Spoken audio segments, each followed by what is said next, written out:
Baik. Bismillahirrahmanirrahim. Assalamualaikum warahmatullahi wabarakatuh. Selamat sore dan salam sejahtera untuk kita semua. Om Swastiastu, Namo Buddhaya, salam kebajikan, salam. Yang saya hormati kawan-kawan pers yang akan meliput hasil rapat berkala KSSK untuk periode April 2023. Sebelum saya memulai, saya ingin menyampaikan selamat Syawal, bulan Syawal, selamat Idul Fitri, mohon maaf lahir batin kami atas nama KSSK kepada seluruh teman-teman wartawan karena masih pada momen lebaran yang belum lama berselang. Baik, saya akan mulai ya untuk konferensi pers sore hari ini dan timingnya saya akan sangat baik karena begitu banyak pasti perkembangan yang terjadi dan saya yakin juga teman-teman wartawan mungkin akan banyak sekali pertanyaan untuk kita semuanya. Kami di sini KSSK yaitu Komite Stabilitas Sistem Keuangan yang terdiri dari saya Menteri Keuangan sebagai Ketua, Pak Gubernur Bank Indonesia Pak Peri Warjio, Pak Mahendra Ketua DKOJK dan Pak Yudi Purbaya Ketua DKLPS akan menyampaikan hasil dari rapat berkala KSSK untuk periode triwulan pertama. Stabilitas Sistem Keuangan atau SSK untuk periode triwulan 1 tahun 2023 terus terjaga di tengah tantangan pasar keuangan global. Perkembangan positif ini ditopang oleh koordinasi kebijakan yang ditempuh serta optimisme terhadap pemulihan ekonomi Indonesia yang masih kuat dengan membaiknya berbagai indikator perekonomian dan sistem keuangan domestik kita. Kami dari Kementerian Keuangan, bawah Menteri Keuangan, saya, Bapak Gubernur Bank Indonesia dan seluruh jajaran Gubernur Bank Indonesia, Pak Mahendra, Ketua DKOJK dan seluruh jajaran OJK, serta Pak Yudi Purbaya, beserta seluruh jajaran lembaga penjamin simpanan, telah menyelenggarakan rapat KSSK untuk triwulan pertama pada tanggal 30 April dan kita menyepakati di dalam rapat berkala stabilitas sistem keuangan KSSK kedua tahun 2023 yang dilaksanakan pada hari Jumat tanggal 28 bulan April akan terus memperkuat koordinasi dan kewaspadaan terhadap perekonomian dan risiko pasar keuangan global ke depan, termasuk dalam hal ini risiko lambatan pada perekonomian dan sektor keuangan domestik dari situasi global yang terus dinamis. KSSK terus mencermati dinamika perekonomian global. Pertumbuhan ekonomi dunia tahun 2023 ini diperkirakan hanya mencapai 2,6%, ini lebih rendah dari tahun lalu. Terutama disumbangkan oleh dari sisi positif pembukaan ekonomi Tiongkok pasca pandemi COVID-19. Namun di tengah perkembangan tersebut, pasar tenaga kerja di Amerika Serikat dan Eropa yang tetap ketat mengakibatkan prospek penurunan inflasi global, terutama di negara maju tersebut, berjalan lambat. Dan ini mendorong berlanjutnya pengetatan kebijakan moneter di negara-negara maju, meskipun diperkirakan tingkat suku bunga di negara maju itu sudah mencapai atau hampir mencapai puncaknya. Sementara itu, ketidakpastian pasar keuangan global menurun sejalan dengan respons Bank Sentral Amerika dan Eropa di dalam memitigasi kasus-kasus perbankan yang terjadi. Perkembangan ini mendorong aliran masuk modal asing dan penguatan nilai tukar ke negara-negara berkembang termasuk ke Indonesia. Pertumbuhan ekonomi Indonesia tetap kuat. Seperti disampaikan oleh BPS, pertumbuhan ekonomi Indonesia triwulan 1 tahun 2023 tercatat pada tingkat 5,03% year on year. ini sedikit meningkat dibanding dengan pertumbuhan triwulan sebelumnya, yaitu triwulan keempat 2022, yaitu yang levelnya 5,01% year on year. Tetap kuatnya pertumbuhan ekonomi Indonesia didorong oleh ekspor yang tetap tumbuh tinggi, konsumsi swasta yang membaik, konsumsi pemerintah yang tumbuh positif, dan pertumbuhan investasi non-bangunan yang tetap baik. Ke depan, pertumbuhan ekonomi diperkirakan tetap kuat. Perakiraan ini didukung oleh konsumsi swasta yang diperkirakan akan makin baik seiring dengan meningkatnya mobilitas, membaiknya keyakinan konsumen, dan juga menguatnya daya beli sehingga sebagai dampak dari penurunan inflasi yang terjadi di Indonesia. Investasi tetap berlanjut didukung oleh investasi non-bangunan yang tetap kuat sejalan dengan perbaikan konsumsi domestik dan dampak dari kebijakan hilirisasi. Kinerja ekspor tetap kuat. Ini didorong oleh ekspor non-migas yang tumbuh tinggi dengan negara tujuan utamanya yaitu Tiongkok, Amerika Serikat, dan Jepang. Dengan perkembangan tersebut, pertumbuhan ekonomi Indonesia untuk tahun 2023 ini diperkirakan akan bias ke atas dalam masih pada kisaran 4,5 hingga 5,3%. Tekanan inflasi terus menurun. Inflasi indeks harga konsumen atau IHK turun menjadi 4,33% year on year pada bulan April 2023 dari posisi 5,51 year on year pada bulan Desember 2022. Inflasi inti terus melambat, yaitu pada tingkat 2,83% year on year, dipengaruhi oleh ekspektasi inflasi dan imported inflation yang mengalami penurunan. Juga pasokan agregat yang memadai di dalam merespons kenaikan permintaan barang dan jasa terutama pada bulan Ramadan dan Hari Raya yang lalu. Sementara itu, inflasi yang berasal dari volatile food tetap dapat terkendali, yaitu pada level 3,74% year on year. Dengan penurunan inflasi yang sangat baik ini merupakan juga dampak dari kebijakan moneter Bank Indonesia yang preemptif dan forward looking, serta sinergi yang erat antara pemerintah dengan Bank Indonesia, terutama pemerintah pusat dan daerah, melalui Gerakan Nasional Pengendalian Inflasi Pangan atau GNPIP yang intensif di berbagai daerah. Berbagai upaya stabilisasi harga pangan menjelang hari besar keagamaan nasional, yaitu Ramadan dan Lebaran yang dilakukan pemerintah dengan berkoordinasi dengan Bank Indonesia juga cukup efektif dalam menurunkan inflasi pangan. Upaya stabilisasi dilaksanakan dengan melakukan pemantauan harga, memperkuat stok pasokan, dan berbagai bahan pangan pokok, serta memastikan kelancaran distribusi pasokan. Ini termasuk menggunakan instrumen fiskal pusat dan daerah. Pemerintah juga melakukan intervensi harga seperti melalui operasi pasar, gelar pangan murah serta fasilitas distribusi bekerjasama dengan BUMN pangan dan asosiasi pedagang pangan. Program tambahan bantuan pangan nasional yaitu melalui tambahan dari Bansos pada bulan menjelang Lebaran telah mampu mengendalikan tekanan harga dan menjaga akses pangan pokok masyarakat sehingga juga menjaga dan memperkuat daya beli masyarakat. Ini yang menyebabkan konsumsi masyarakat tetap terjaga baik.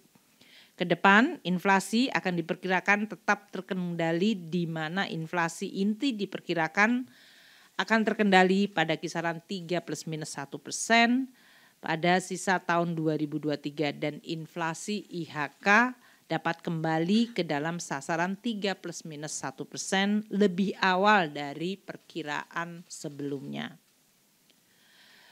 Dari sisi eksternal, neraca pembayaran Indonesia NPI tetap baik dan mendukung ketahanan eksternal ekonomi Indonesia. Transaksi berjalan, yaitu ekspor minus import, triwulan 1 diperkirakan mencapai surplus ditopang dengan surplus neraca perdagangan barang sebesar 12,3 miliar US dollar. Hal ini berarti melanjutkan posisi surplus dari neraca perdagangan selama 35 bulan berturut-turut. Untuk transaksi modal dan finansial diperkirakan juga mencatat surplus seiring aliran masuk modal asing dan dalam bentuk investasi portfolio yang telah mencatatkan net inflow sebesar 4,7 miliar US dollar. Aliran masuk modal asing pada investasi portfolio terus berlanjut pada tahun 2023 hingga 28 April 2023 dan mencatat inflow sebesar 1,4 miliar US dollar. Untuk posisi cadangan devisa, akhir April 2023 tetap tinggi sebesar 144,2 miliar US dollar. Ini berarti setara dengan 6,4 bulan import dan berada di atas standar kecukupan internasional, yaitu kalau secara internasional standarnya 3 bulan import. Dengan perkembangan tersebut, neraca pembayaran Indonesia tahun 2023 diperkirakan akan tetap mencatatkan surplus dengan transaksi berjalan dalam kisaran surplus 0,4% hingga defisit 0,4% dari PDB. Sedangkan neraca transaksi modal dan finansial diperkirakan mencatat surplus yang lebih tinggi yang didukung oleh aliran modal masuk asing baik dalam bentuk PMA maupun dalam bentuk investasi portfolio. Untuk nilai tukar rupiah yang menguat sehingga mendukung stabilitas ekonomi Indonesia, secara year to date nilai tukar rupiah pada 28 April menguat 6,12%. Ini lebih tinggi atau lebih kuat dibandingkan dengan apresiasi mata uang di regional seperti Thailand Baht yang apresiasinya hanya 1,35%, Rupi India 1,1% dan peso Filipina penguatannya hanya 0,67%. Jadi Indonesia 6,12%. Kedepan penguatan nilai tukar rupiah diperkirakan terus berlanjut didorong oleh surplus transaksi berjalan dan berlanjutnya aliran modal asing masuk ke Indonesia sejalan dengan prospek perekonomian Indonesia yang terus membaik, inflasi yang rendah, serta imbal hasil aset keuangan domestik yang menarik. Untuk APBN, kinerja APBN sampai triwulan 1 2023 positif, tetap positif. Ini ditandai dengan kinerja pendapatan negara tumbuh cukup tinggi dan realisasi belanja negara menopang pemulihan ekonomi. Untuk pendapatan negara, realisasi triwulan 1 2023 mencapai 647,15 triliun. Ini artinya 26,27% dari total target APBN tahun ini sudah terkumpul pada triwulan pertama. Dan pertumbuhan penerimaan negara ini adalah sebesar 28,98% year on year, masih sangat kuat. Pada periode yang sama, penyerapan belanja negara telah mencapai 518,66 triliun. Ini artinya seluruh pemerintahan telah membelanjakan 16,94% dari total pagu belanja anggaran. Posisi fiskal pemerintah relatif kuat. Hal ini terlihat dari surplus pada keseimbangan primer, yaitu sampai dengan akhir April sebesar 228,76 triliun surplus. Surplus keseimbangan primer fiskal ini adalah total surplus surplus keseimbangan primer sebesar 128,5 triliun atau sebesar 0,61% dari PDB. Jadi yang tadi posisi fiskal yang pertama surplus 228,7 adalah overall balance. Di tengah tren perlambatan ekonomi global yang tetap harus kita waspadai karena proyeksi dari seluruh instansi dan lembaga-lembaga internasional menyampaikan bahwa tahun ini ekonomi global memang cenderung melemah. Juga kemudian memunculkan moderasi harga komoditas terkoreksi ke bawah. Pendapatan negara masih cukup kuat. Penerimaan pajak, terutama pajak dan bea cukai mencapai 504,48 triliun atau 24,95% dari target APBN. Ini artinya penerimaan perpajakan pajak bea cukai tumbuh 25,36% year on year. PPN, realisasi pajak pertambahan nilai mencapai 185,7 triliun rupiah. Ini artinya untuk PPN tumbuhnya sangat tinggi, 42,37% year on year. Sementara untuk PPH non-migas mencapai 225,9 triliun atau tumbuh 31,03%. Untuk sektoralnya, penerimaan pajak yang kuat ditopang oleh pertama sektor industri pengolahan, sektor jasa keuangan, dan sektor transportasi yang tetap stabil dan tumbuh tinggi. Di tengah moderasi harga komoditas secara global, penerimaan pajak dari sektor pertambangan juga masih tumbuh signifikan, yaitu 113,55%. Realisasi PNBP mencapai 142,66 triliun atau 32,3% dari target APBN. Ini artinya PNBP juga tumbuhnya 43,75% year on year. Dengan kinerja PNBP tersebut terutama ditopang oleh penerimaan sumber daya alam non-migas yang mencapai 44,28 triliun atau tumbuhnya 194,04%. Untuk PNBP lainnya 44,31 triliun itu juga tumbuh kuat meskipun tidak mencapai ratusan persen, tapi 30,2%. Untuk belanja negara, untuk triwulan 1 sudah direalisir 518,6 triliun atau ini 16,94 triliun dari seluruh pagu anggaran. Untuk belanja ini tumbuhnya 5,7% year on year. Belanja negara tumbuh positif terutama realisasi belanja pemerintah pusat yang mencapai 347,23 triliun atau 15,46% dari pagu.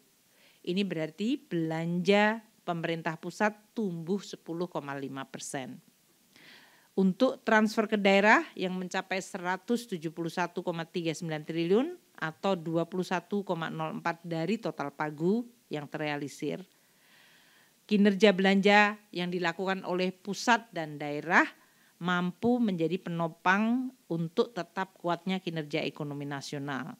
Secara langsung peranan belanja pemerintah dalam PDB untuk triwulan 1 yang baru dirilis oleh BPS, konsumsi pemerintah atau pengeluaran konsumsi pemerintah PKP tumbuhnya positif 3,99%. Secara tidak langsung, peranan belanja pemerintah juga sangat penting di dalam menopang ekonomi Indonesia melalui menjaga daya beli nasional atau masyarakat dengan pengendalian inflasi melalui berbagai program yang tadi disebutkan dan juga membantu secara langsung dengan program sosial yang manfaatnya langsung dirasakan oleh masyarakat sehingga dapat mendorong konsumsi mereka. Realisasi pembiayaan anggaran pada triwulan 1 2023 masih tetap terjaga prudent, fleksibel, dan akuntabel. Hal ini sesuai dengan strategi pembiayaan tahun 2023. Padahal di lingkungan global, inflasi yang tinggi, suku bunga sudah melonjak sangat besar. Pembiayaan utang melalui SBN dan pinjaman selama ini tetap sesuai dengan rencana atau on track dan sesuai dengan strategi pembiayaan yang kita lakukan tahun 2023. Dari sisi pembiayaan ini sudah terrealisir 224,79 triliun atau 32,28% dari target.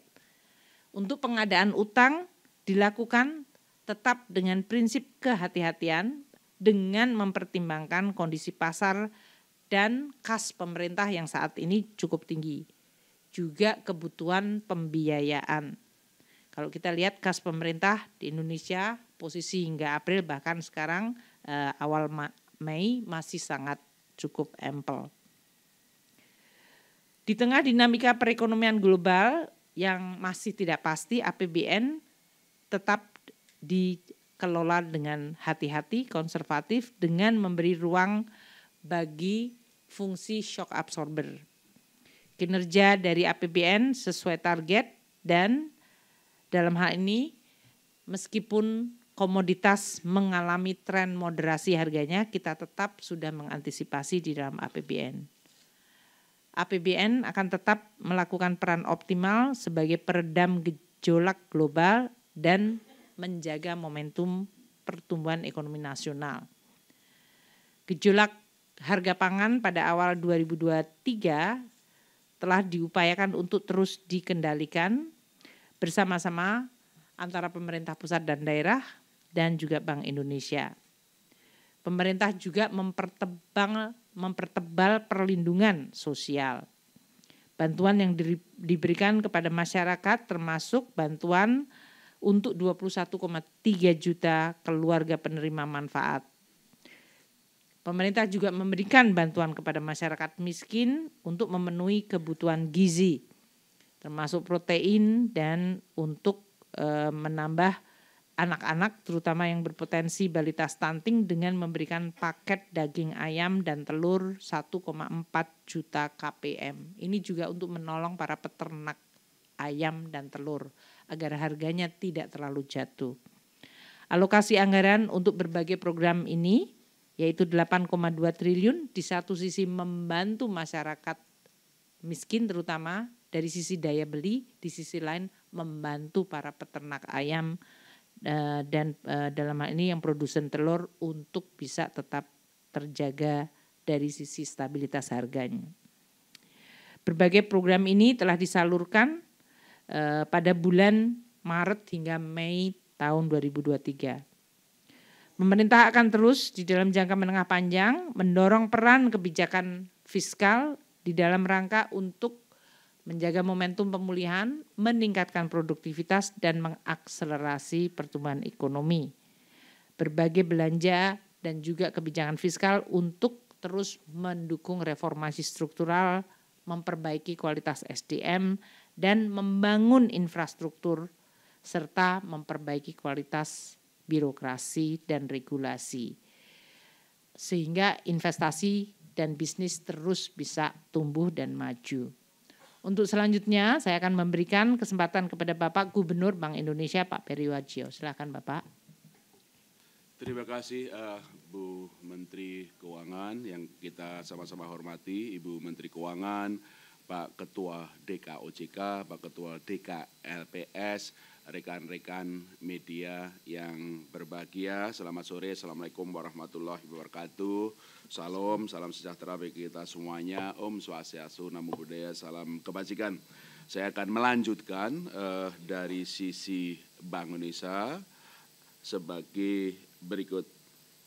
Bank Indonesia terus memperkuat respon bauran kebijakan untuk menjaga stabilitas dan mendorong pertumbuhan ekonomi dalam koordinasi dan sinergitas yang sangat erat dengan pemerintah pusat maupun daerah serta dengan Komite Stabilitas Sistem Keuangan. Mencermati dinamika ekonomi global dan domestik yang tadi disampaikan oleh Ibu Menteri Keuangan, bauran kebijakan Bank Indonesia terdiri sebagai berikut.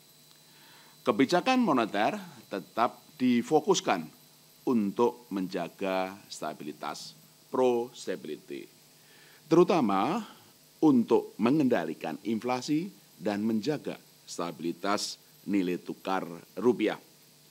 Sementara itu, kebijakan Bank Indonesia yang lain diarahkan untuk mendorong pertumbuhan ekonomi melalui kebijakan makroprudential yang longgar untuk mendorong pertumbuhan kredit dan pembiayaan dari perbankan kepada dunia usaha.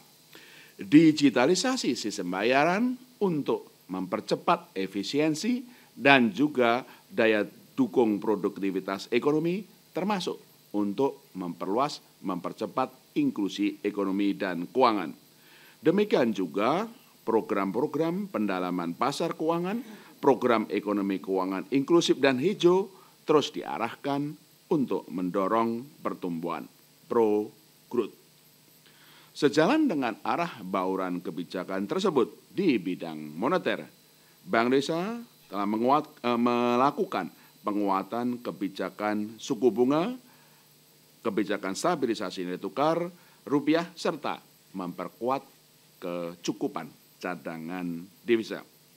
Bank Indonesia telah menaikkan suku bunga kebijakan moneter BI 7-day reverse repo rate terakhir adalah 25 basis point menjadi 5,75% pada rapat Dewan Gubernur Januari 2023. Dan sejak itu Bank Indonesia mempertahankan tingkat suku bunga BI rate pada RDG Februari hingga April 2023 tetap sebesar 5,75%. Bank Indonesia meyakini bahwa suku bunga kebijakan moneter BI 7-day reverse repo rate sebesar 5,75% telah memadai untuk memastikan inflasi inti tetap terkendali sebesar kisaran 3 plus minus 1% di sisa tahun 2023. Dan inflasi IHK akan kembali ke dalam sasaran 3 plus minus 1% lebih awal dari sebelumnya. Arah suku bunga kebijakan tersebut dalam sinergitas dan koordinasi erat dengan pemerintah, termasuk Gerakan Nasional Pengendalian Inflasi Pangan. Untuk menjaga stabilitas rupiah, khususnya dari kenaikan suku bunga Fed Fund Rate dan juga ketidakpastian pasar keuangan global, Bank Indonesia terus memperkuat kebijakan stabilisasi nilai tukar rupiah melalui tetap berada di pasar untuk memastikan bekerjanya mekanisme pasar dan juga nilai tukar rupiah tetap stabil. Demikian juga melalui juga perluasan penerapan pengelolaan devisa hasil ekspor melalui implementasi term deposit falas devisa hasil ekspor sesuai dengan mekanisme pasar. Dan juga terus menambah kecukupan cadangan devisa. Seperti tadi disampaikan, jumlah cadangan devisa 145,3 miliar lebih dari cukup untuk mengendalikan stabilitas nilai tukar rupiah. Bank Indonesia memandang bahwa stabilitas nilai tukar rupiah yang terkendali menjadi penting untuk mengendalikan inflasi, khususnya inflasi barang import, imported inflation.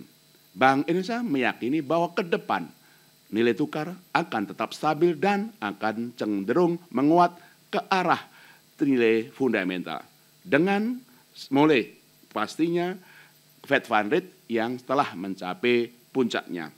Fundamental nilai tukar rupiah akan tetap positif, yaitu inflasi yang rendah, pertumbuhan ekonomi yang tinggi, tetap menariknya imbal hasil, dan juga komitmen Bank Indonesia tetap menjaga nilai tukar rupiah.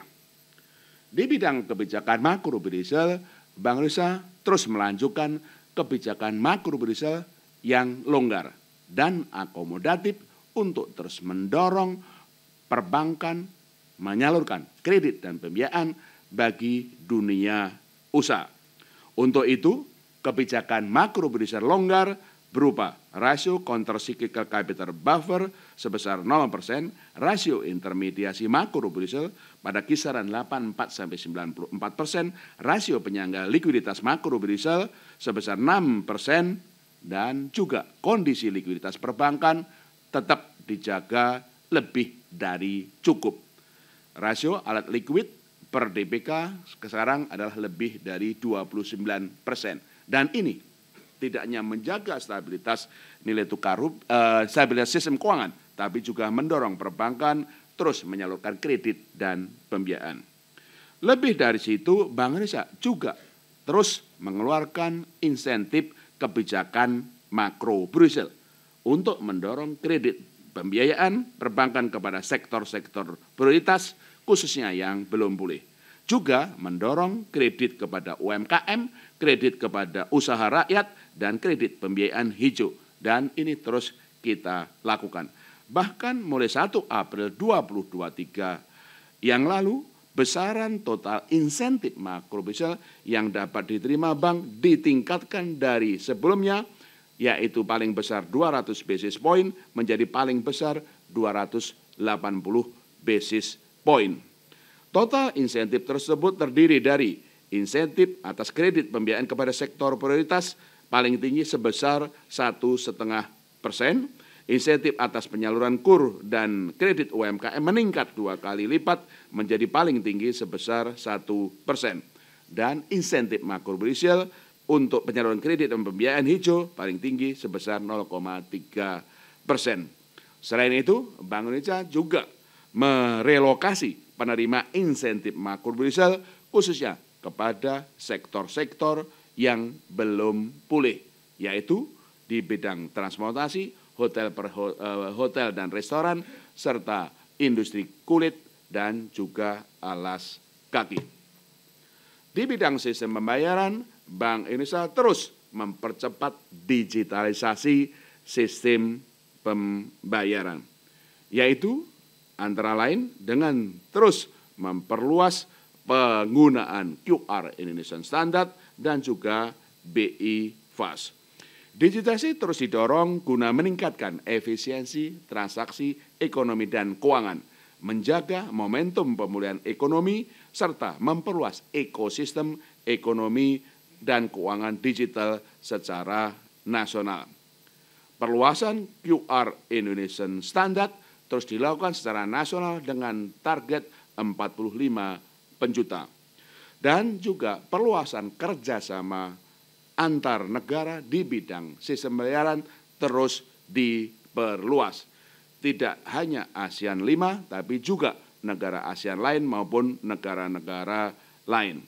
Dalam hal ini, pada hari ini juga telah diresmikan implementasi kerjasama QR antara Indonesia dan Malaysia yang sebelumnya telah dilakukan dengan Thailand.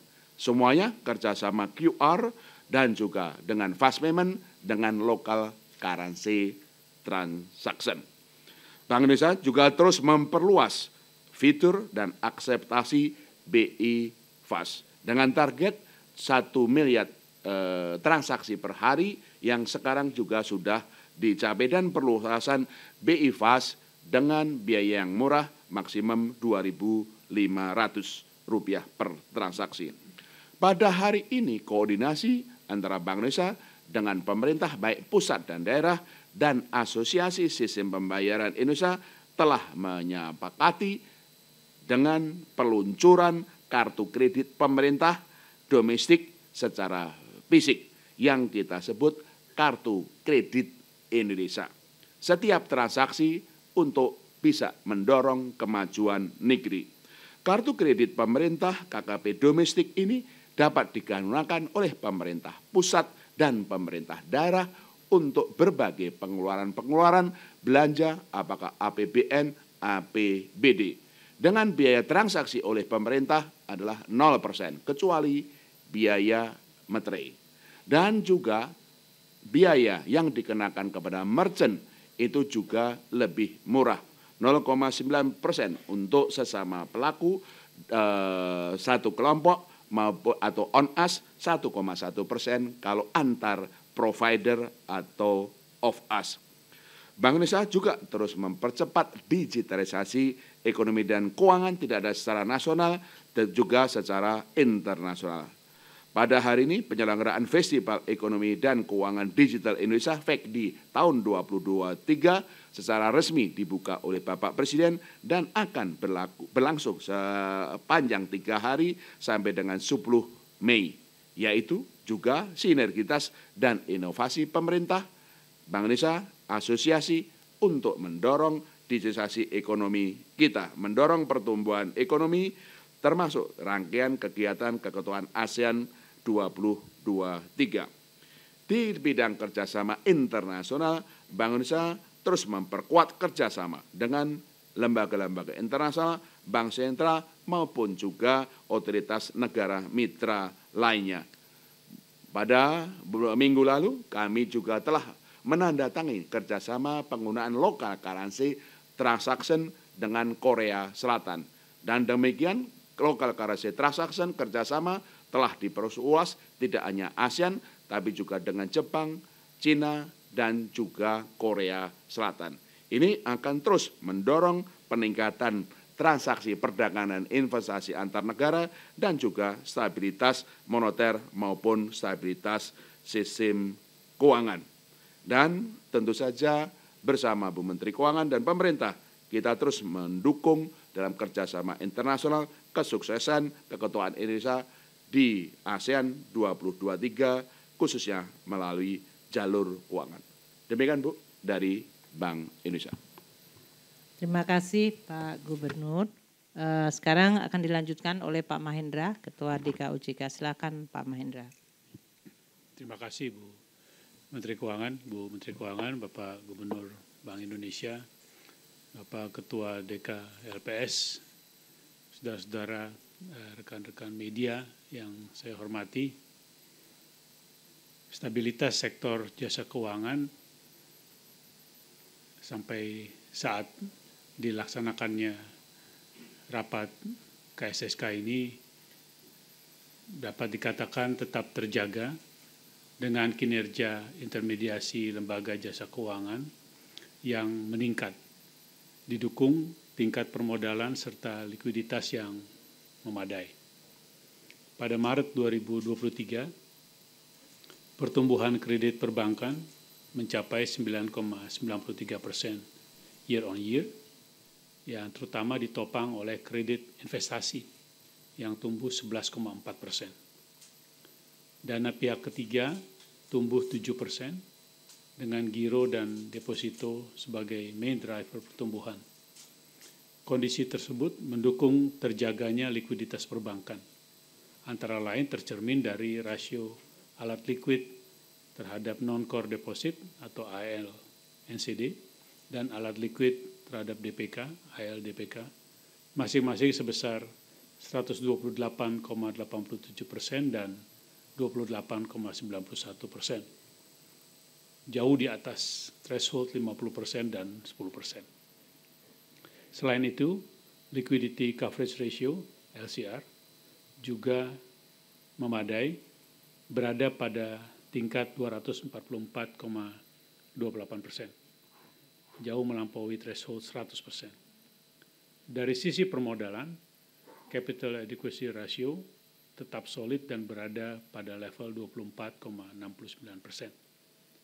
Sementara itu, risiko kredit membaik dengan non-performing loan NPL gross turun ke level 2,49% dan NPL net 0,72%. Selanjutnya, kredit restrukturisasi COVID-19 terus melanjutkan penurunan menjadi 405,42 triliun dengan jumlah debitur yang juga menurun menjadi 1,83 juta. Kinerja industri keuangan non-bank (INKNB) juga terus menunjukkan perkembangan baik. Pendapatan premi asuransi komersial selama periode Januari sampai Maret 2023 mencapai 78,5 triliun. Sementara itu, nilai outstanding piutang pembiayaan pada Maret 2023 tercatat sebesar 435,53 triliun.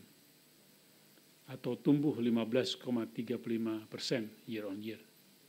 Didorong oleh pembiayaan modal kerja dan investasi yang masing-masing tumbuh 34,25% dan 19,14%. Selanjutnya, profil risiko lembaga pembiayaan tetap terjaga dengan rasio non-performing financing (NPF) yang stabil di level 2,37%.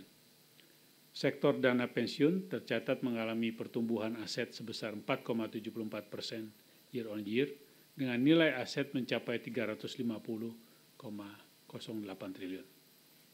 Permodalan di sektor EKNB juga terjaga dengan risk-based capital (RBC), asuransi jiwa dan asuransi umum, dan reasuransi mencapai 460,06% dan 315,79%, jauh berada di atas threshold 120%. Selain itu, gearing ratio perusahaan pembiayaan juga berada pada level 2,11 kali, jauh di bawah maksimum 10 kali.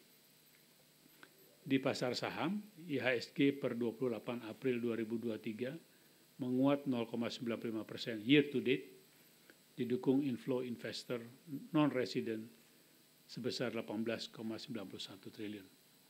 Penghimpunan dana melalui pasar modal melanjutkan pertumbuhan yang baik.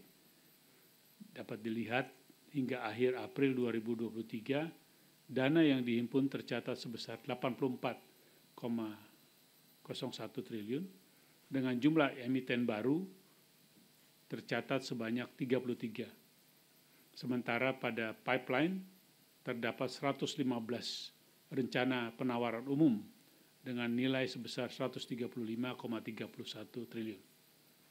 Tren pertumbuhan jumlah investor juga terus berlanjut dengan jumlah investor pasar modal mencapai 10,88 juta per April 2023. Mencermati kondisi ketidakpastian global yang tinggi, OJK terus mewaspadai dampak rambatan kondisi tersebut pada sektor jasa keuangan nasional. Sebab meskipun dampak rambatan ke domestik relatif terbatas, diperlukan langkah antisipatif untuk memitigasi dampak lebih jauh pada pertumbuhan ekonomi, intermediasi, dan stabilitas sistem keuangan.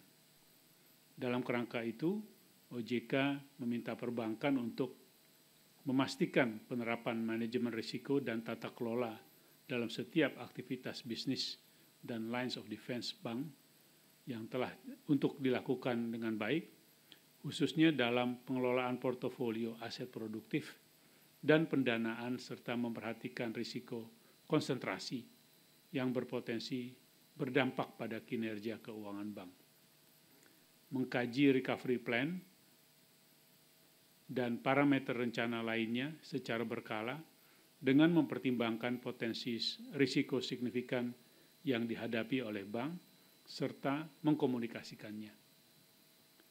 Meningkatkan fungsi maupun peran Asset and Liability Committee dalam melakukan pengelolaan aset dan kewajiban bank serta mengidentifikasi potensi risiko melalui penyusunan skenario stress test yang komprehensif. Melakukan pemantauan terhadap portofolio aset dan liabilities bank, termasuk risiko konsentrasi pada pinjaman dan pendanaan. Memperkuat penerapan program anti pencucian uang dan pencegahan pendanaan terorisme, APU PPT.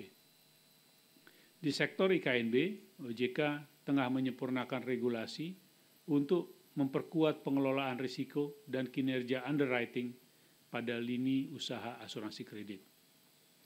Penyempurnaan khususnya dilakukan pada lingkup pertanggungan produk asuransi yang dikaitkan dengan penyaluran kredit, kewajaran tarif premi, dan kewajiban untuk melakukan mitigasi risiko antara lain melalui risk sharing dengan kreditur. Selain itu, OJK telah menerbitkan Peraturan OJK Nomor 5 2023 dan 6 2023 untuk mendorong peningkatan kesehatan keuangan perusahaan asuransi dan reasuransi, antara lain terkait batasan penempatan investasi pada pihak terkait dan bukan pihak terkait. Selanjutnya, OJK juga meminta lembaga pembiayaan untuk menjaga pemenuhan ketentuan ekuitas minimum sebagai buffer untuk mengantisipasi kondisi dinamika ekonomi global maupun domestik, serta melakukan stress test dan sensitivity analysis secara berkala sebagai upaya preventif dalam mengantisipasi terjadinya skenario terburuk. OJK berkomitmen untuk terus mendukung industri dalam negeri yang menjalankan program hilirisasi untuk mendapatkan pendanaan dari sektor jasa keuangan. Dalam hal ini, OJK telah memberikan persetujuan pernyataan IPO kepada 2 perusahaan nikel untuk mendapatkan pendanaan melalui pasar modal yang telah dilakukan bulan lalu. Selain itu, untuk memperkuat SJK dan infrastruktur pasar, OJK telah menerbitkan penyempurnaan ketentuan tentang reksadana berbentuk kontrak investasi kolektif dalam POJK nomor 4 2023. Selanjutnya, OJK akan merilis ketentuan terkait penyelenggaraan layanan administrasi prinsip mengenali nasabah atau KYC administration agar proses KYC dan pengkinian data nasabah dapat dilakukan lebih efisien dan terpusat, serta meningkatkan integritas data pasar modal. Terima kasih, Bu Menteri. Terima kasih Pak Mahendra. Sekarang kita memberikan kesempatan pada Pak Yudi Purbaya. Terima kasih, Bu.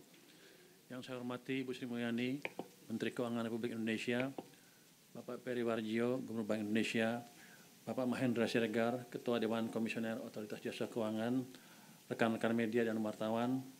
Assalamualaikum warahmatullahi wabarakatuh. Salam sejahtera untuk kita semua. Hanya ada 2 update sedikit dari LPS, Bu. Dari penjaminan simpanan, jumlah rekening nasabah Bank Umum yang dijamin seluruh simpanannya oleh LPS per Maret 2023 adalah sebanyak 99,93% dari total rekening atau setara dengan 510.872.846 rekening. LPS juga telah menetapkan tingkat bunga penjaminan atau TBP untuk periode 1 Maret 2023 sampai dengan 31 Mei 2023 di level 4,25% untuk simpanan rupiah dan 2,25% untuk simpanan valuta asing di Bank Umum, naik 25 basis point dari bulan sebelumnya. Sementara itu, TBP untuk simpanan rupiah di BPR juga diputuskan naik 25 basis point ke level 6,75%. Keputusan tersebut sejalan dengan laju kenaikan suku bunga simpanan, upaya sinergi kebijakan program penjaminan simpanan dengan kebijakan moneter, serta antisipasi terhadap volatilitas pasar keuangan global. Kedepan, LPS secara berkelanjutan akan terus melakukan asesmen terhadap perkembangan kondisi perekonomian, perbankan, dan SSK sebagai dasar penetapan tingkat bunga penjaminan. Dari sisi penjaminan dan resolusi, kebijakan LPS akan tetap diarahkan untuk mendukung pemulihan ekonomi serta meningkatkan kepercayaan masyarakat terhadap perbankan dan menjaga SSK atau stabilitas sistem keuangan. Hal ini dilaksanakan dengan memonitor cakupan penjaminan simpanan sesuai Undang-Undang LPS, memastikan efektivitas mekanisme early involvement dan koordinasi dengan anggota KSSK dalam resolusi, serta meningkatkan pemahaman masyarakat terhadap program penjaminan LPS. Demikian update dari LPS. Terima kasih Pak Purbaya. Teman-teman media, KSSK akan terus berkomitmen untuk meningkatkan kewaspadaan dan koordinasinya di dalam mengantisipasi dinamika perekonomian, terutama yang berasal dari global yang begitu sangat tidak pasti, dan terutama juga mengantisipasi potensi rambatan pada perekonomian domestik. Termasuk di dalam koordinasi ini kami akan terus memperkuat coordinated policy response di dalam rangka memitigasi, mencegah dari berbagai kemungkinan risiko dari kondisi ekonomi dunia yang sangat dinamis, bagi perekonomian kita dan terutama terhadap stabilitas sistem keuangan. Sebagai tindak lanjut dari telah diundang-undangkannya Undang-Undang tentang Pengembangan dan Penguatan Sektor Keuangan atau Undang-Undang P2SK, pemerintah, Bank Indonesia, OJK, dan LPS berkomitmen untuk menyelesaikan perumusan peraturan pelaksanaan dari Undang-Undang P2SK secara kredibel. Selain itu, kami juga akan melakukan sosialisasi Undang-Undang P2SK yang akan melibatkan berbagai pihak terkait termasuk Dewan Perwakilan Rakyat yang telah membahas dan menyetujui Undang-Undang P2SK serta dengan melibatkan pelaku industri keuangan, akademisi, dan juga masyarakat. Terakhir saya akan sampaikan bahwa KSSK, Komite Stabilitas Sistem Keuangan, akan kembali menyelenggarakan rapat berkala sesuai yang diatur dalam undang-undang, yaitu pada bulan Juli 2023.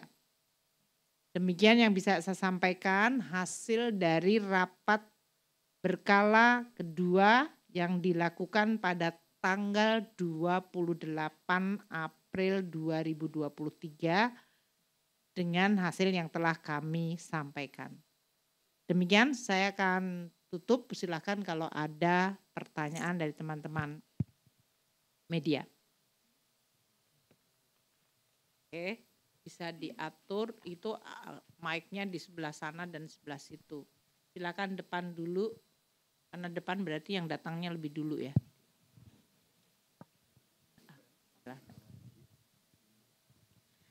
Ya, selamat sore Bapak dan Ibu. Saya Grace dari kantor berita Bloomberg. Pertanyaannya dua saja. Yang pertama untuk Bu Menkyu. Secara khususnya KSSK sih Bu, dari hasil rapat terkini KSSK ada apa saja sih resiko-resiko global yang secara spesifik diantisipasi oleh KSSK, yang tadi Ibu katakan rambatannya terhadap perekonomian domestik dan juga stabilitas keuangan domestik ke depan. Yang kedua pertanyaannya untuk Pak Peri, Bank Indonesia. Pak, bagaimana asesmen terkini kebijakan moneter BI merespon kemarin beberapa data ya Pak, baik data global maupun domestik, pertumbuhan ekonomi kita cukup tinggi bahkan di atas konsensus pasar. Lalu juga The Fed sinyalnya semakin kuat bahwa kemarin adalah kenaikan suku bunga yang terakhir begitu Pak. Bagaimana itu mempengaruhi policy guidance BI Pak untuk kebijakan suku bunga BI sendiri ke depan. Itu saja dari saya, terima kasih. Kita kumpulkan ya, 3 paling tidak, silakan.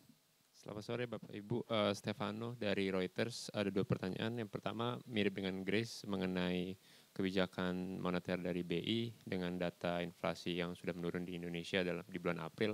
Apakah BI memandang bahwa sudah cukup untuk melakukan pivot ke pelonggaran kebijakan moneter, yang pertama.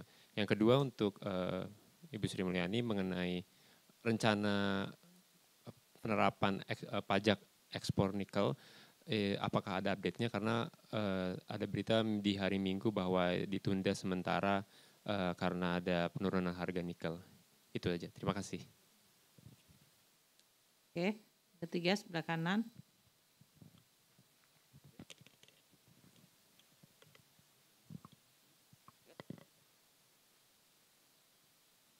Sebelah kanan tadi atau sebelah kiri? Oke. Yang kanan quiet.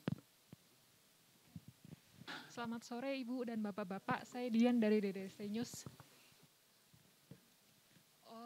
Saya ada beberapa pertanyaan. Pertama Bu Menkyu, Bu, sekarang kan konsumsi sedang tinggi ya Bu ya, kemarin dikonfirmasi juga dengan data BPS.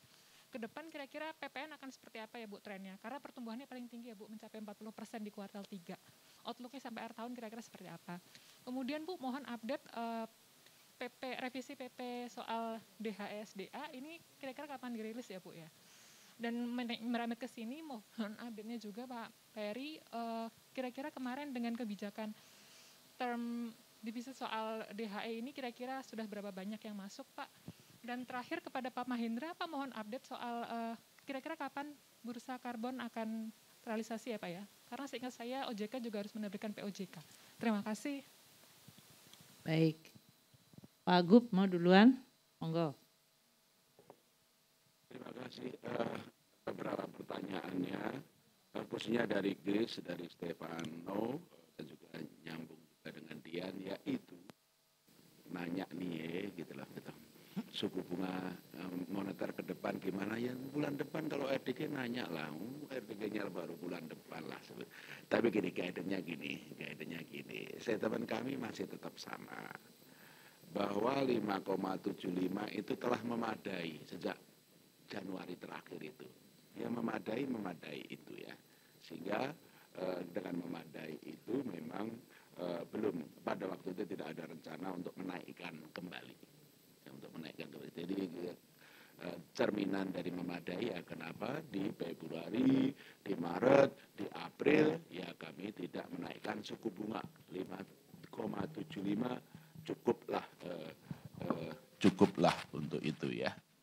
Nah, pertanyaannya tentu saja bahwa Fed Fund Rate ya sesuai prediksi BI kan dengan kemarin kenaikan terakhir 5,25. Fed akan melihat kembali dampak pengetatan yang sudah dilakukan terhadap penurunan inflasi di sana. Nah, benar cocok kan? Udah cocok kan kita seperti itu sesuai dengan prediksi BI. Dan dengan kenaikan Fed Fund Rate yang 5,25 dan naga-naganya itu mungkin yang terakhir, makanya BI semakin confident rupiahnya akan menguat gitu loh. Tempo hari kurang menguat karena memang masih ada ketidakpastian dari Fed Fund Rate kan. Nah, sekarang kan sudah ada kepastian. Sehingga rupiah akan lebih menguat mengarah kepada nilai fundamentalnya. Nilai fundamentalnya semua itu mendukung penguatan rupiah kan. Inflasi lebih rendah, pertumbuhan lebih tinggi, imbal hasil yield itu menarik, inflow-nya terus masuk, cadangan devisa yang tinggi. Nah itu semua faktor-faktor fundamental yang mendukung penguatan atau setidaknya stabilitas nilai tukar rupiah. Itu arah dari pertanyaan dari Grace gitu kan untuk Fed Fund Rate ya.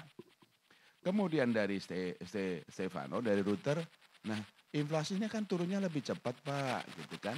Inflasi core-nya lebih rendah dari 3%. Kemudian IHK-nya juga 4,4%. Nah 4,4% kan masih lebih tinggi dari target. Batas maksimum kan Stefano, sabar disik lah seperti itu ya. Kita akan evaluasi dari bulan ke bulan, tapi kami memandang BI rate 5,75 itu memadai. Inflasinya akan tetap terkendali, core inflation tetap berada di 3% plus minus 1 sepanjang tahun ini, inflasi IHK-nya akan turun di bawah 4% lebih cepat. Kemungkinan Agustus mungkin sudah di bawah 4%. Nah suku bunga kedepannya ya bulan depan nanti setelah FDI tanya suku bunganya seperti apa. Itu adalah sebetulnya yang berkaitan dengan pertanyaan Grace dan Stefano ya seperti itu.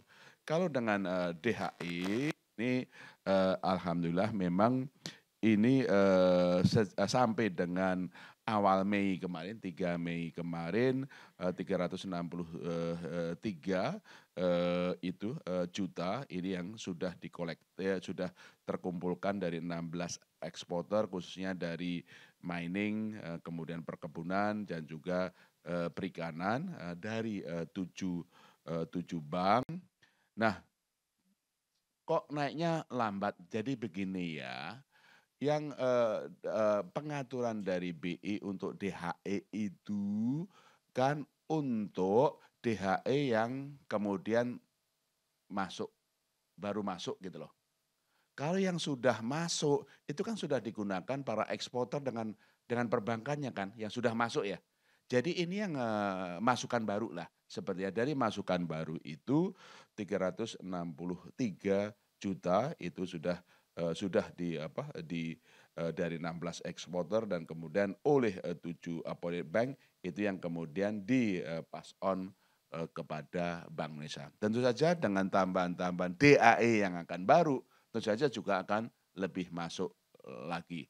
Dan Pak Menko Perekonomian tadi juga menyampaikan PP 1 2019 revisinya akan segera keluar, yang tentu saja itu kalau yang PP 1 2019 khusus DHE SDA ya, sumber daya alam yang karena kalau sudah alam itu kan memang sesuai undang-undang pemerintah berhak mengatur dan tentu saja kami mendukung penuh untuk PP 1 2019 ini dan insya Allah kami perkirakan dengan PP 1 2019 akan lebih banyak memasukkan DHE ke dalam negeri dan juga akan lebih banyak memasukkan nanti para para bank juga kemudian mempas on atau meneruskan kepada BI untuk kita tanamkan juga lebih baik. Kita putarkan lagi untuk kemajuan dan juga perbaikan ekonomi dalam negeri.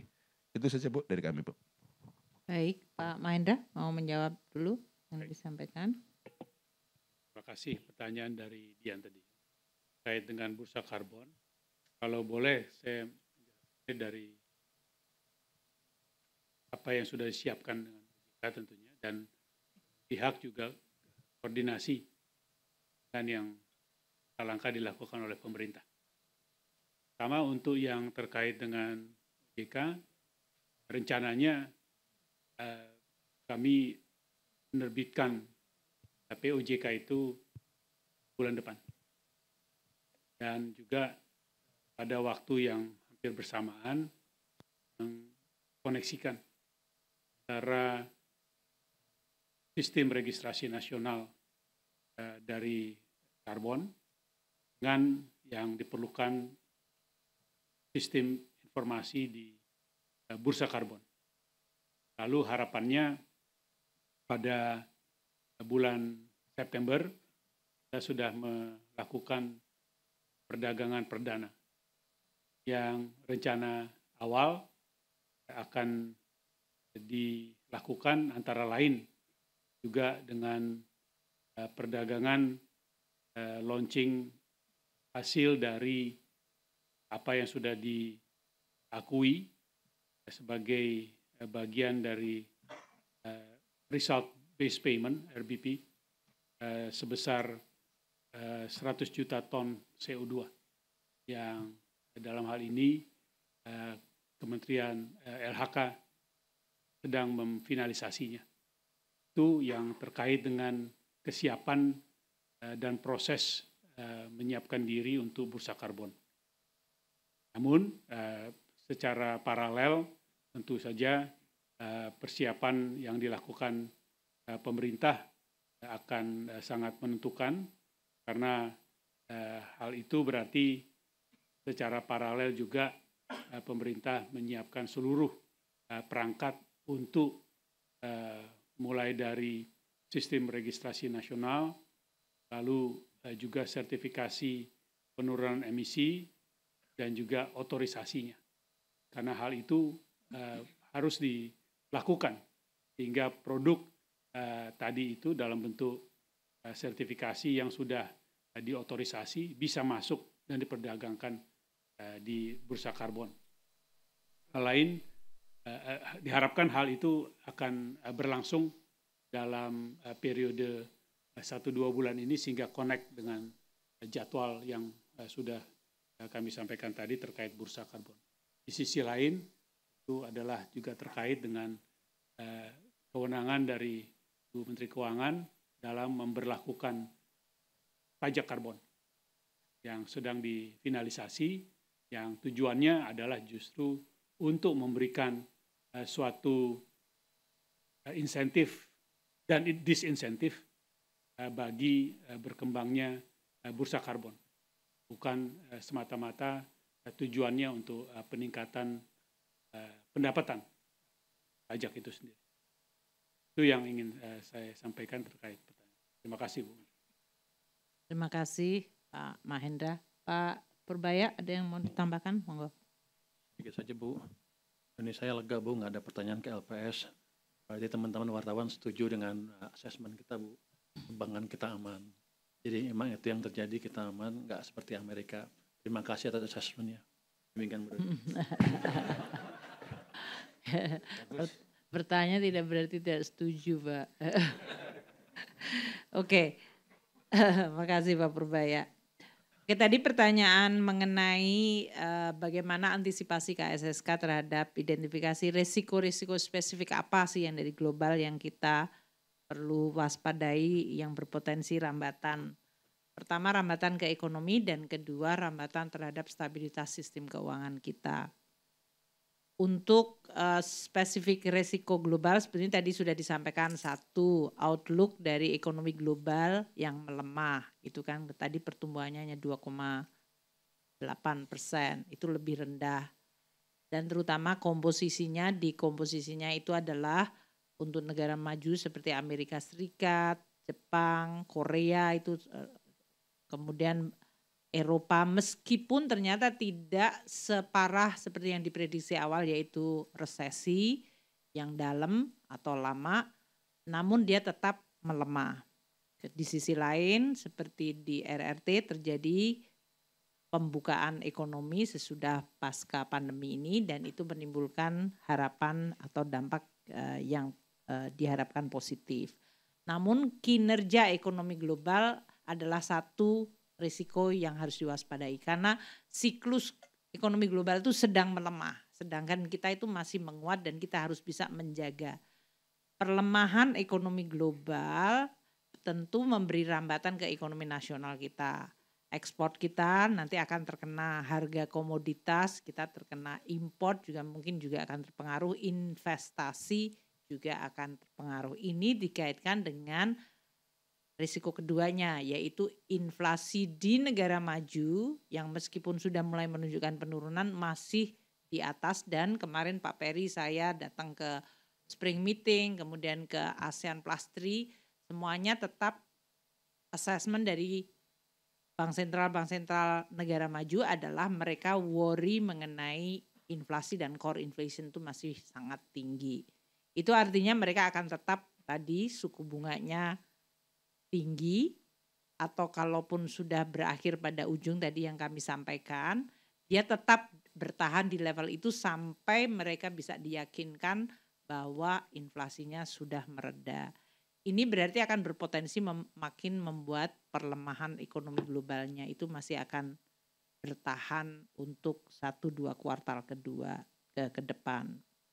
Dengan perlemahan tadi, inflasi tinggi, suku bunga yang bertahan relatif tinggi di negara maju, maka mungkin commodity price juga mengalami koreksi. Ini rambatannya ke ekonomi nasional kita terasa mulai tadi harga-harga komoditas batu bara, tadi disebutkan nikel, semuanya juga mengalami koreksi.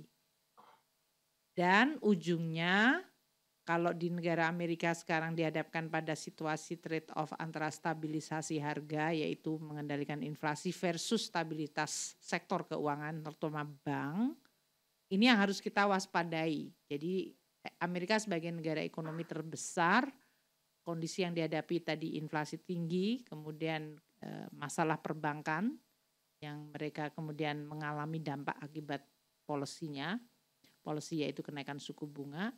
Dan sekarang mereka juga dihadapkan pada sisi fiskalnya yaitu dengan adanya defisit yang atau cap dari utang yang belum mengalami settle antara Kongres dengan pemerintahnya. Ini memberikan ketidakpastian terhadap fiskal policy-nya. Ini yang merupakan satu risiko yaitu dari negara terbesar ekonominya. Di Eropa tetap karena adanya Ukraine War memberikan dampak terhadap kinerja mereka dan untuk RRT kita melihatnya lebih kepada geopolitik. Ini yang kemudian harus kita lihat sebagai environment yang harus kita waspadai di KSSK. Potensi rambatannya tadi pertama ke dalam kinerja perekonomian kita karena tadi ekspor, import, harga komoditas, capital flow, itu semuanya akan sangat dipengaruhi oleh suasana global. Kemudian rambatan kepada stabilitas sistem keuangan menjadi topik yang memang menjadi kerja atau tugas dan tanggung jawab KSSK. Maka kami akan melihat kepada seluruh aspek stabilitas sistem keuangan. Tadi sudah mendengar sendiri dari Pak Gubernur, dari Pak Mahendra, dan dari Pak Purbaya mengenai kondisi dari industri sektor keuangan kita yang akan terus kita monitor secara sangat detail agar kita meyakini bahwa stabilitas sistem keuangan tetap terjaga dan pemulihan ekonomi di Indonesia yang tadi pada saat semua melemah kita masih bisa bertahan di atas 5%. Pada saat inflasi tinggi kita turun duluan. Jadi Indonesia itu semuanya kinerjanya menjadi antitese yang positif dari kondisi ekonomi global yang sangat tidak menentu dan tidak baik. Nah, kondisi ekonomi yang membaik tentu berpengaruh ke fiskal saya. APBN saya sudah sampaikan dalam posisi yang sangat baik sampai dengan bulan Maret. Untuk yang April sama seperti Pak Gub tadi akan ada sidang Dewan Gubernur. Saya juga akan ada rapat untuk melihat kinerja bulan April pada minggu-minggu depan. Sehingga nanti saya bisa sampaikan, namun sampai dengan akhir April bahkan juga terlihat cukup baik. Tadi pertanyaan mengenai outlook dengan konsumsi tinggi, apakah kebijakan dari fiskal atau pajak kita akan terus melakukan kalibrasi. Satu, memang ada mandat undang-undang. Yang kedua tentu tool fiskal adalah sebagai tools untuk mengelola ekonomi, jadi dia bukan tujuan sendirinya. Dengan APBN kita makin menguat ya, defisitnya mulai menurunnya sangat cepat dan tajam. Ini juga memberikan space atau fiscal space bagi kita untuk bisa menjaga ekonomi. Karena tadi guncangannya sekarang berasal dari luar. Oleh karena itu berbagai kebijakan untuk sisi fiskal, apakah itu revenue, pajak, termasuk tadi PPN maupun belanja dan pembiayaan, semuanya adalah bersifat responsif meskipun sudah ada undang-undangnya, gitu ya. Tadi masalah DHE maupun masalah untuk revisi Perpres sedang di dalam proses, untuk PP sedang di dalam proses, sedangkan untuk kita sendiri dari sisi bursa karbon ya mendukung persiapannya, tetap kita bekerja sama dengan kementerian, terutama KLHK, Kementerian Menko Marinvest, Menteri Energi ya, di dalam rangka kita bisa mengestablish mekanisme termasuk persiapan untuk tadi bursa karbon, pajak karbon, dan di dalam rangka mekanisme kita untuk bisa menggunakan tools dari bursa maupun pajak untuk mengadres isu climate change. Jadi tujuannya bukan untuk masalah revenue tapi climate change, dan tools ini akan diperkuat untuk kita memiliki pilihan-pilihan kebijakan. Untuk tadi yang termasuk untuk pajak ekspor nikel juga sedang di dalam proses pembahasan antar kementerian lembaga. Demikian ya. Terima kasih. Masih ada pertanyaan sebelum kita tutup? Banyak, 3 terakhir ya. Ya udah. Saya pikir sudah 3 udah terjawab semua. Silakan, tolong kasih. Halo, selamat sore. Saya Maizal dari Harian Kontan. Maaf izin duduk. Saya ingin nanya ke Pak Mahendra, Pak, tadi kan restorisasi masih tersisa 450 triliun ya Pak, ini angkanya lumayan besar, sedangkan yang bakal lanjut ke diperpanjang itu cuma sektor tertentu ya Pak, ada 3 sektor gitu. Ini kira-kira risikonya bakal seperti apa sih Pak, mitigasi dari OJK dan arahan bagi perbankan seperti apa? Mungkin juga minta pendapat dari KSSK, apakah ini nanti akan berdampak secara stabilitas keuangan terkait kredit yang direstok ini. Terima kasih.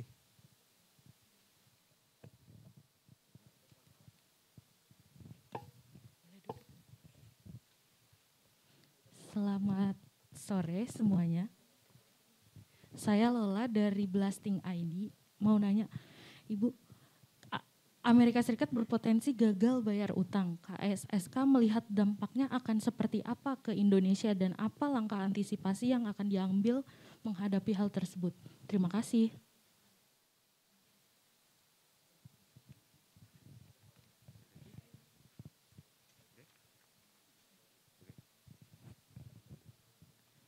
Selamat siang. Nama saya Mentari dari CNBC Indonesia.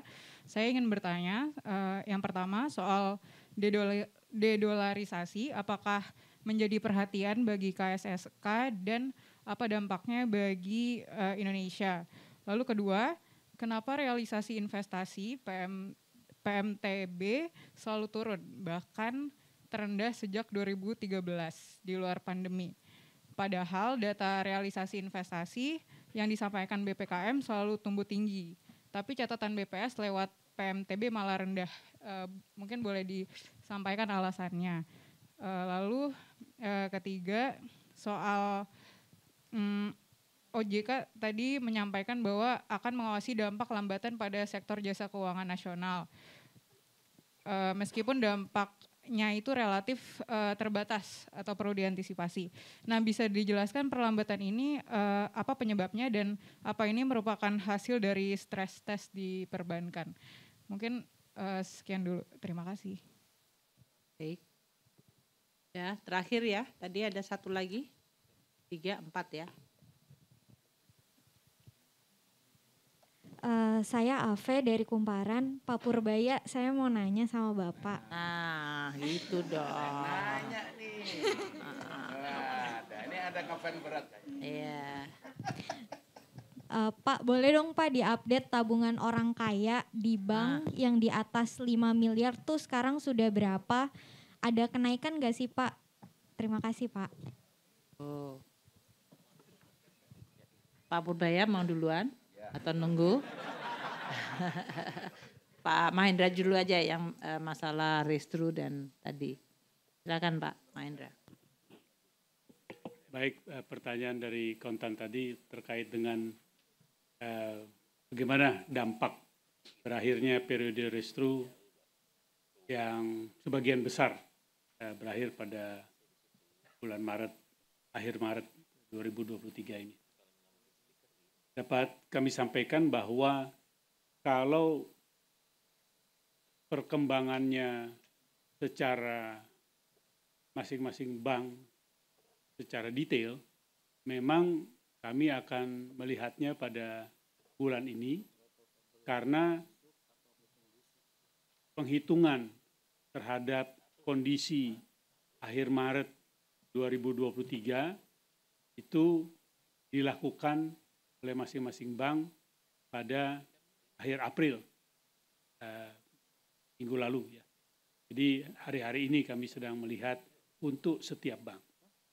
Namun secara menyeluruh dapat kami sampaikan bahwa kalau dilihat dari antisipasi perubahan terhadap NPL dari kredit yang tidak diperpanjang sampai 2024 bulan Maret, maka diperkirakan akan berada pada tingkat yang dilihat dari kecukupan CKPN yang terus meningkat dengan baik untuk mengcover keseluruhan kredit yang jatuh tempo termasuk NPL-nya di akhir Maret 2023 itu sangat bisa dikatakan memadai. Jadi kami tidak mengantisipasi adanya suatu kondisi peningkatan NPL yang berlebihan. Karena justru selama 1,5 tahun terakhir ini CKPN yang bisa dibangun oleh setiap bank dan tentu sistem bank secara menyeluruh itu sudah begitu tingginya, dan khusus untuk CKPN yang berkaitan dengan kredit yang telah usai perpanjangannya pada bulan Maret lalu itu berada di kisaran 25-26%. Jadi sangat memadai. Nah, berkaitan dengan bagaimana kemudian ke depan, pada saat setelah periode ini selesai, maka tentu setiap bank akan membangun lebih lanjut CKPN-nya untuk mengantisipasi bagaimana kredit yang restru yang diperpanjang akan berakhir pada Maret 2024. Lagi-lagi kami akan memantau dengan ketat, tetapi ruang gerak tadi juga dilihat dari kinerja dari perbankan Indonesia secara menyeluruh, termasuk juga di kuartal pertama tahun ini, kami tetap optimis bahwa pencadangan dalam CKPN tadi juga akan bisa memadai pada saat nanti berakhir. Hingga lagi-lagi kami tidak melihat ada perubahan yang signifikan dalam hal itu. Nah, di sisi lain, dari segi kredit yang mengalami restrukturisasi itu, terutama dilihat dari jumlah peserta yang masih ada dalam program kredit restu, yang semula pada tingkat tertingginya itu mencapai 5,8 juta ya, 5,8 juta peserta debitur yang mengalami kredit restu. Pada data terakhir bulan saat kami melakukan rapat KSSK ini tinggal berada di 1,8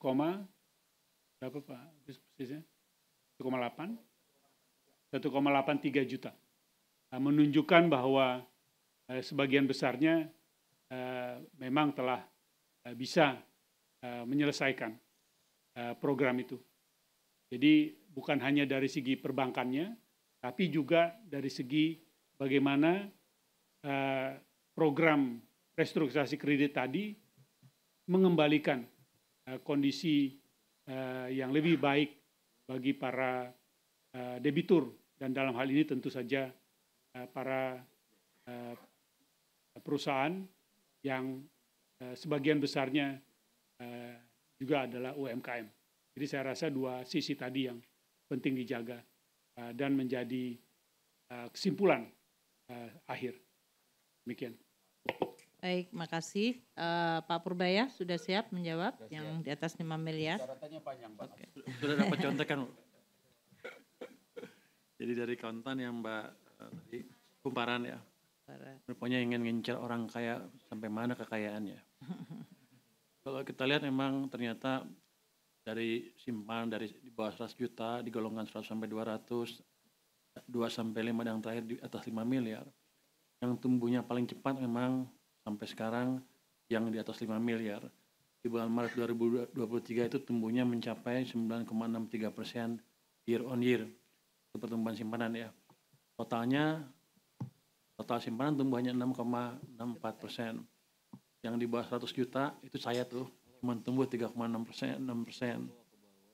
Jadi kelihatannya di sini ada indikasi bahwa yang kaya atau perusahaan mungkin punya uang lebih dibanding yang kita ya.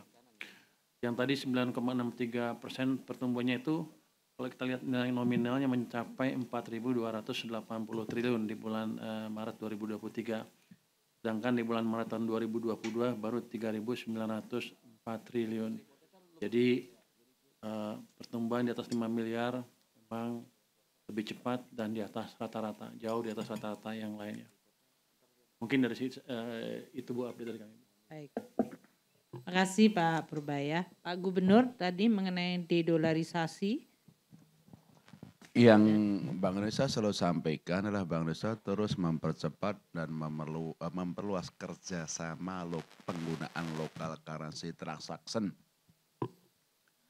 Ya, selain ASEAN 5 yang sudah jalan, Indonesia, Malaysia, rupiah ringgit, Indonesia Thailand, rupiah baht, dan juga yang lain-lain kita transaksi, perdagangan, investasi maupun juga sekarang antar sistem pembayaran dengan local currency transaction secara bilateral, tidak lagi melalui konversi atau ke nilai tukar. Dengan Jepang juga sudah berjalan cepat. Sebelumnya dengan Cina juga sudah berjalan cepat, dan minggu lalu kami sudah tanda tangan dengan Korea Selatan. Sehingga ini mempercepat dan memerluas penggunaan local currency dalam memfasilitasi perdagangan dan investasi serta sistem pembayaran.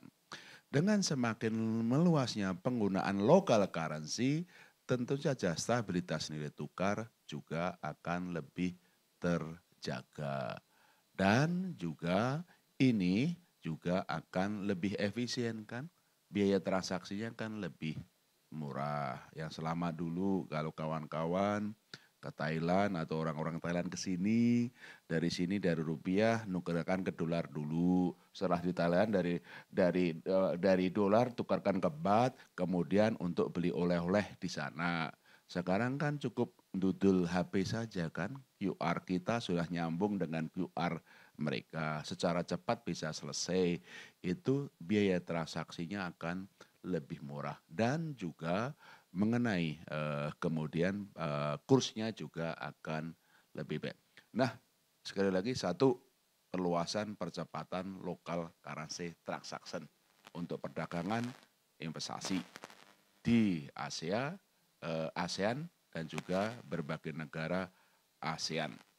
Nomor 2, dengan semakin penggunaannya local currency, tentu saja biaya transaksi lebih murah dan juga risiko nilai tukarnya itu juga lebih rendah. Yang dulunya harus konversikan ke dolar ke local currency, sekarang kan tidak melalui dolar lagi. Itu yang terus dilakukan, dan ini juga dilakukan ke berbagai negara. Tentu saja sejauh ini memang masih sebagian besar transaksi dunia itu menggunakan dolar. Tapi seperti dirilis oleh IMF kemarin, penggunaan dolar dalam transaksi perdagangan dan investasi yang dulu pernah 70% turun, itu sekarang mendekati 50%. Dan ini yang kita sebut memang diversifikasi currency yang semakin mendukung stabilitas moneter, nilai tukar, dan juga stabilitas keuangan global. Demikian Bapak, Bu. Makasih Pak Gub. Jadi ini merupakan juga shifting global yang memang cukup fundamental. Jadi setiap negara mencoba untuk memperbaiki.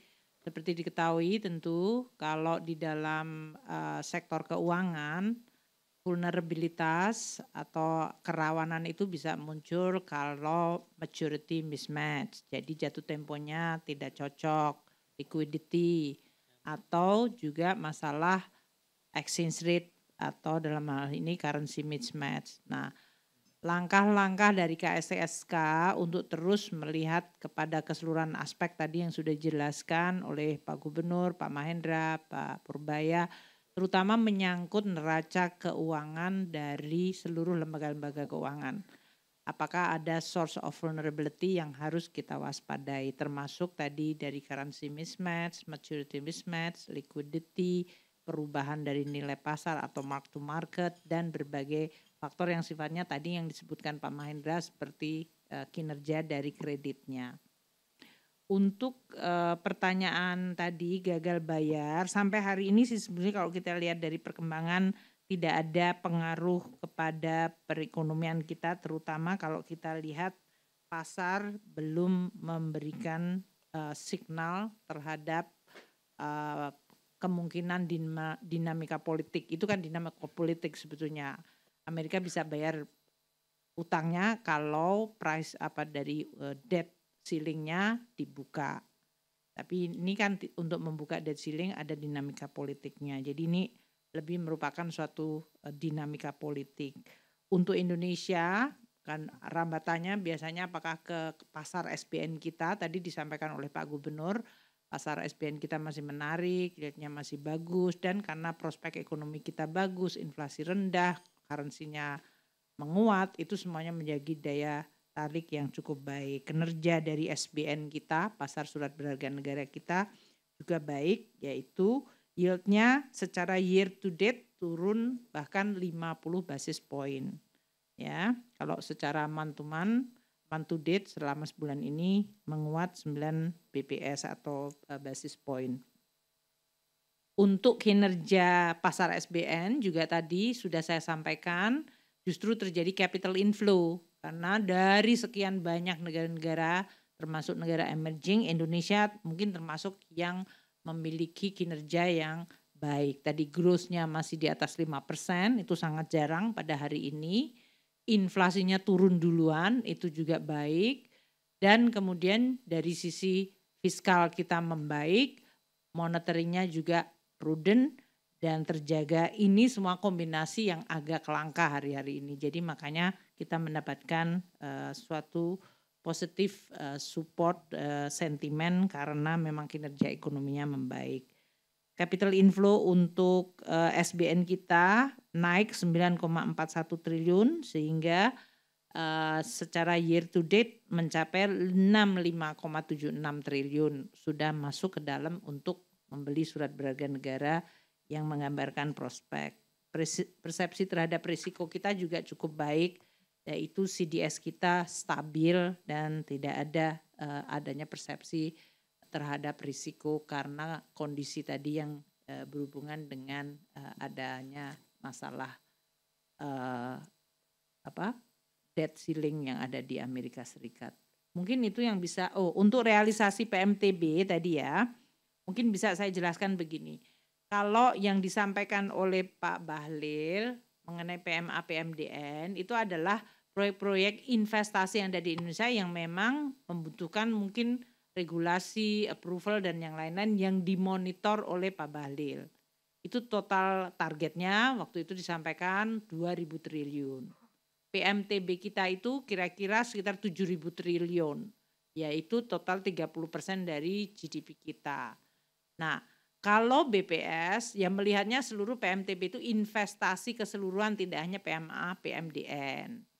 Yang PMA, PMDN tadi yang oleh Menteri Investasi dan BKPM, memang targetnya naik terus, tahun lalu 900, kemudian naik ke 1.200, tahun depan pengen 2.000, kan kayak gitu.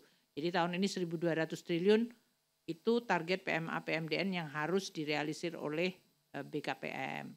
Dari total 7.000 triliun. Nah, yang 7.000 triliun kira-kira ya plus minus itu mayoritas adalah ya para swasta yang melakukan capital spending atau yang memang mereka confidence terhadap perekonomian. Kemudian mereka apakah mengisu utang, mengisu bonds atau saham, raising fund untuk bisa membiayai investasinya. Itu kalau ekonominya berjalan baik, stabil seperti Indonesia, mereka confidence akan invest. Kalau kemudian muncul risiko global seperti yang tadi disampaikan, mereka mungkin mulai hati-hati. Makanya tadi disebutkan PMTB kita sedikit dalam holding back, terutama yang untuk bangunan ya. Dalam hal ini, itu memang sangat dipengaruhi oleh tadi berbagai persepsi risiko yang berasal dari luar negeri yang dipikirkan atau diperkirakan akan mempengaruhi keputusan investasi mereka. Sehingga memang perbedaan PMTB dari yang di BPS yang menyangkut seluruh investasi seluruh Indonesia versus yang ada di BKPM atau tempatnya Pak Bahlil itu ya memang cukup signifikan gitu ya. Berbagai hal yang bisa mendukung investasi tetap kita lakukan, makanya pemerintah terus memperbaiki iklim investasi, mengurangi regulasi. Tadi Pak Mahendra menyampaikan dari sektor perbankan, karena kesehatan dan kinerja sektor keuangan itu sangat menentukan investasi. Perbankan kita tadi kredit growth-nya masih untuk kredit investasi masih tumbuh 11%, jadi masih bagus. Untuk korporasi yang melakukan issuance dari saham IPO tahun ini juga melonjak tinggi. Itu berarti memang masih ada confidence untuk itu. Namun kita juga tetap harus hati-hati terhadap dinamika global tersebut. Mungkin itu yang bisa saya sampaikan. Saya rasa semuanya sudah ya dijawab. Terima kasih kepada seluruh teman-teman media. Sekali lagi selamat Syawalan dan selamat Lebaran. Mohon maaf lahir batin dan jaga kesehatan. Terima kasih. Wassalamualaikum warahmatullahi wabarakatuh. Terima kasih Pak Gub, Pak Mahendra, dan Pak Purbaya.